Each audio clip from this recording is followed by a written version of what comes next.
Hello, wonderful friends, and welcome back to God's own YouTube channel. And I'm your host, Mildred, to take you through today's episode. If this is your first time here, you are very welcome. Please feel at home and enjoy. This is a place where we as believers get inspired to live as Christians in this day and age. And of course, for my continuing subscribers, thank you so much for sticking around with us. God bless you so much. Please do subscribe.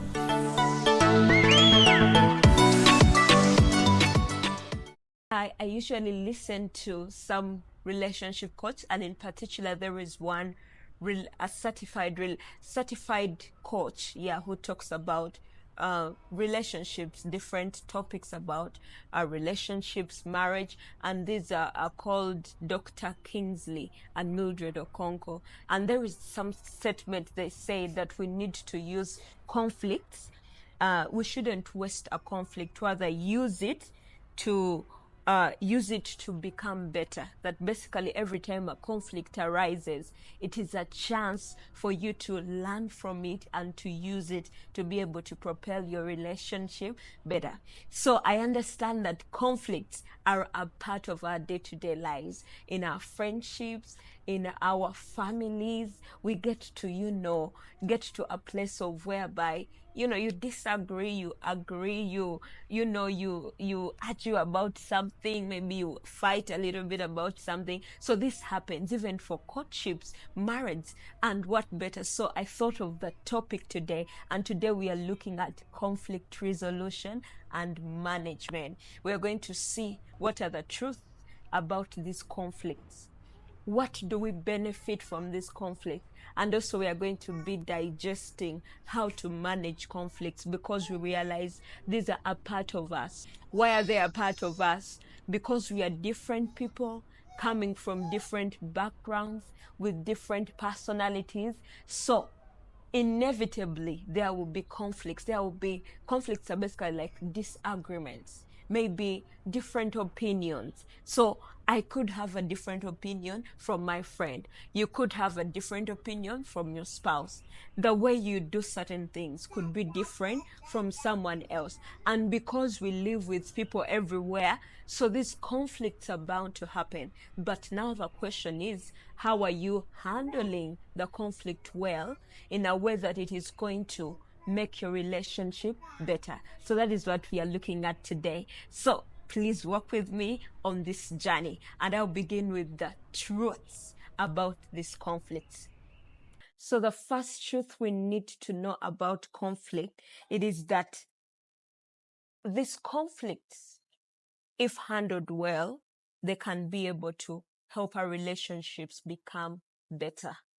But also, if they're handled negatively, they can lead to what we call the breakups, or you can call it a breakdown. They can lead to some of these, when they accumulate and maybe they are not dealt with, that is where they end up into. If it's a marital relationship, they end up into divorce. If, for example, it is family relationships, we hear of these stories whereby siblings do not work together. But many times it is because it starts from something small. It begins with something small. So when we use those conflicts very well and we deal with them very healthily, they can be able to result into stronger relationships.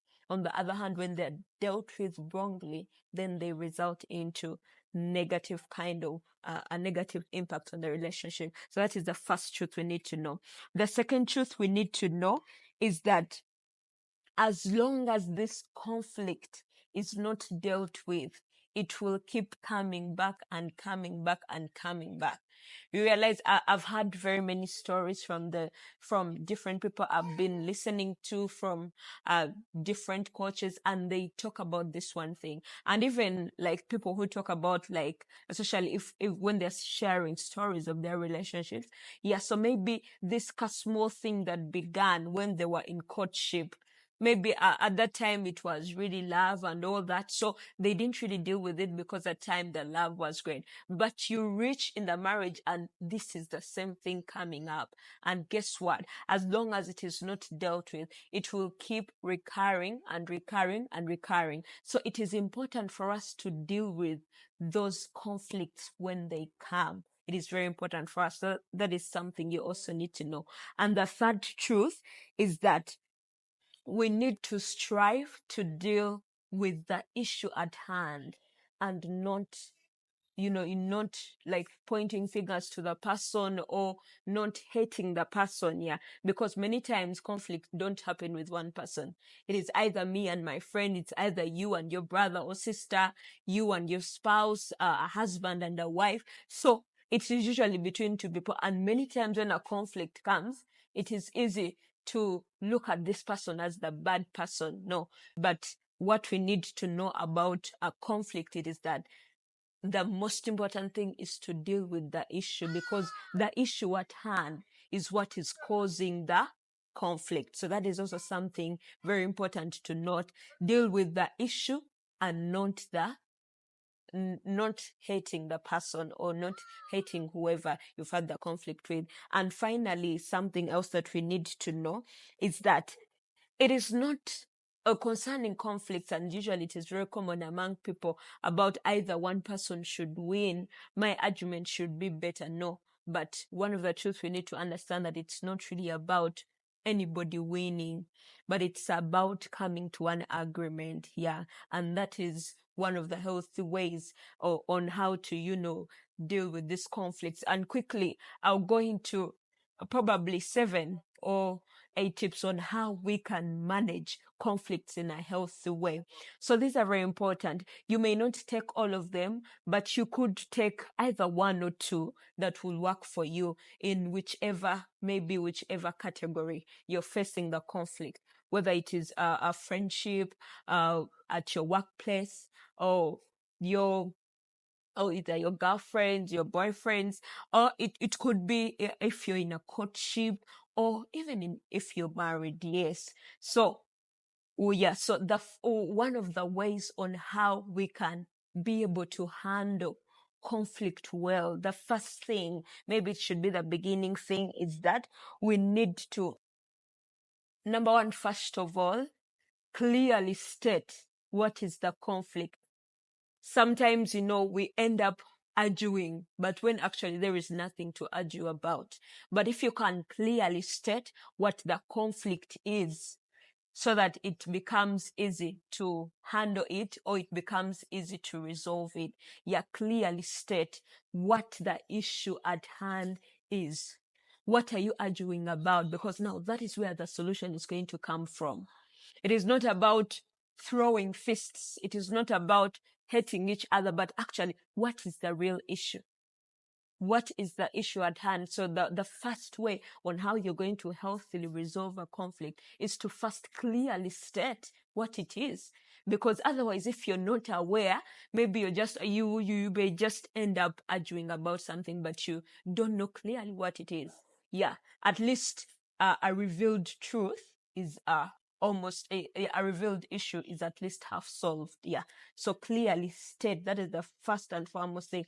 Clearly state what the issue is. The second thing you need to do is to admit your part, that you have a part to play in this conflict. Conflict arises. It is either that each party has a part to play. Yeah, it shouldn't be about, oh, you did this, you had this and this and this and this, as complaining about everything. No, but look at the situation after you have clearly stated it, and then think through it and see, what part do I have to play in this conflict that has risen? For example, if maybe let me say that the case for siblings, my sister is not doing what she's supposed to do, but after I will find out that actually she has not done this, then maybe there is a reason why she has not done it. And what is that? Maybe because I have maybe inconvenienced her in one way or another, so she got a limitation. She couldn't do what she was supposed to do. But sometimes, we are quick to complain about everything, but if you can drop back and ask yourself, what part do I have to play in this conflict? Many times we shall get to the real reason as to why that conflict had happened, and it will also help us to be able to solve it in a better way. So that is the second thing. We need to accept, guys. We shouldn't be at a place of pride whereby you feel like, oh, you're doing everything wrong. Now, especially, I believe in relationships. Don't look at your partner and you look at all the wrong things they have done. But what part have you got to play in that? Have you done something about it? Have you contributed to it? So that's the second one that can help us to manage conflicts well. And the third thing that I wrote down was, we need to listen to understand. For example, we have explained what it is, we have accepted our part. When you get to this step of talking about it, as someone is communicating about how they feel about something, please be ready to listen. And now, especially ladies, they love being listened to. Yeah, so for example, if you're in maybe a courtship relationship or you're married, it is important that you listen to somebody. Listen to them. Listen to understand, not just listening to respond. There is a place whereby you're just listening, but as they say one word, you add another. And there is another part whereby you're saying that you're listening, but you're on your phone. Someone is speaking, you're on your phone, you're pretending as if you're not hearing. No, that is not the right way to listen. So in case someone is talking about how they are feeling about something, please give them attention. Look at them in the eyes. Understand, look at their facial expressions. Understand how they are feeling and try to understand how they are, expressing themselves. So listen to understand, not listen to respond. That will help to solve a conflict healthily. Yeah, but if you're saying one word, the other one adds one word, at the end of the day, it's going to get so heated and there will be no solution. Everyone will walk away when they are mad, and you feel like you don't want to even look at this person again. You don't want to talk to them. Yeah, so let's try to listen. Yes, another thing is we need to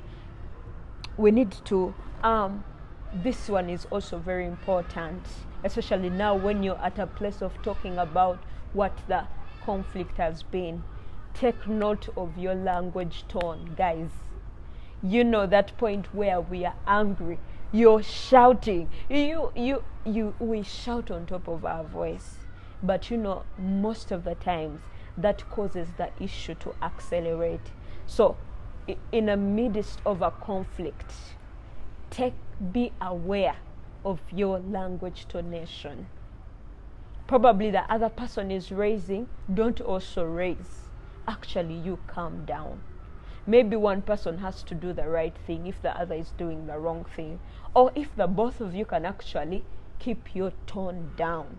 Don't shout at the person, sometimes we even use abusive language. You call them names, you son of a what, we use the X names, at the end of the day, when the issue with that is that at the end of the day, when the conflict is away, this person will remember, this person abused me, that I look like a dog. They abused me, this and this. Those things are hard to forget. So you have to be very careful with your tongue. Be very careful, because some of these things are not easy to forget. The person will keep thinking about it. Now, Peter, they called me this person. How bad they are, how mean they are. So be very careful with your language tonation and the words you use. Do not use abusive language. Yeah, it is very important, because the conflict is just for a small time. We need to understand that the conflict is just for a moment. Yeah, when it's away and you've come back to normal, just in case you said anything that is going to cause damage. So at this point now, the relationship just, draws apart. But if you handled it well, it actually becomes better. So be very careful with your language. Yes. Another thing which was apart among some of the truth is that we need to separate the conflict with the person. Many times, like I said earlier, it's not the person who has the problem. The problem is that conflict in that moment. So you deal with the conflict. Don't hate the person. We said it as a truth, so I will not dwell on that so long. Yeah. So separate the conflict from the person. The person is this person that is still your sister. This person is this person who is your friend. And you know they've been your friend for a long time. Maybe it is this person you married. It is this person you're in a relationship with. But just this small thing that has come in, it shouldn't make you to look at them in a funny way. Rather deal with the conflict that is at hand. Yeah. And another thing is, the second last thing that I can say is, let's try to be understanding. Yeah. Many times when a conflict happens, most cases, this one has seen that maybe they've been affected in one way, or they have seen something wrong, or maybe this thing that is happening, it is a limitation for them to being better. Maybe the way you speak, or the way you talk, the way you do, whichever it is, let us try to be understanding, especially if you're, or the two of you, when you're trying to resolve a conflict. You listen to one another and try to understand the person. Yes, this person is saying, but the way you wash the dishes, it is not okay. Try to understand, why are they saying that? Yeah, so we need to try to be understanding. Yeah, like I told you at the beginning, we are different people. So maybe this person, where they grew up, maybe they never used to even wash dishes. So, but somehow the way you were raised up in a home whereby you were washing the dishes very well. You change water like 3 times, but this person, they wash once, and you feel like the things are not clean. But no, try to be understanding and know that they grew up in a different place. They came from this kind of background, and we are different also. And also another thing that we need to understand is that we have different temperaments. It could be that maybe you're a melancholy, your friend is a sanguine, maybe this person is an introvert, you're an extrovert. So be very understanding. Don't be quick to judge and do all these things. Be very understanding. Understand the person that you're dealing with. That is going to help to handle a conflict very well. And finally is, we need to be ready to compromise. Not compromising for the bad, but compromising for the good. Be ready to compromise. Yes, it is important, because I remember I read a book by, I think it was Gary Chapman, but it's called, the title is Things I Wish I Knew Before I Got Married. And it's a good one, especially if you're in that season and you're getting married, or you're planning to get married. It is such a very good book for you. You can please check it out. Maybe we can put the details in the description. So I read this book, and they talked about, one of the things he emphasized was that sometimes you may never agree, and it is okay. Yeah, anyway, he talked about 4 types of agreements. That sometimes you may agree at the center, you meet at the center. Maybe you put together your different opinions and agree on something. Or sometimes you may decide to agree on either side. That if me, I'm saying A, you're saying B, we just decide and you say, no, let's choose your side today. And the other side, we shall choose the other side. Then there is also agreeing to disagree, which is also okay. Yes, because sometimes we have to agree to disagree. And we say that, okay, we shall, you know what, you stay with your opinion and I also stay with my opinion, but as long as these 2 opinions, they do not affect, so you can agree to disagree. And also sometimes you may decide to be away from that too. For example, if this one wants to save this money, me, I want to save this one, you just say, either we add the 2 and get the middle ground, or we just say, now let's choose a different one. So there are different kinds of agreements. So what I'm saying is that be willing to compromise. Yeah, sometimes accept to lose. And we said earlier, it's not about who wins or who loses. So we need to be at that place where you are willing to compromise. If you see that this facts presented this way is better, and actually it is more helpful, be ready to compromise. Yeah, don't be firm on your, yeah. And I know sometimes it happens, yes, especially because gentlemen, especially now, like in a relationship or in a marriage, because gentlemen are the heads. Now they are the last man, the one who makes the decision. But be ready to compromise a bit. Maybe your wife also has something they can bring on the table. Amen. So be ready to compromise. And finally, just to talk about the benefits of a conflict. These conflicts, like we said earlier, if they're handled well, they'll be able to elevate your relationship to a better place. And also, when you resolve a conflict well, you will have peace of mind. But when it's not resolved well, those are the moments, silence, no, like this one goes the other side, another on the other side, no. But it promotes peace, but it also elevates the relationship to another place. So I hope you were blessed with this topic of conflict resolution.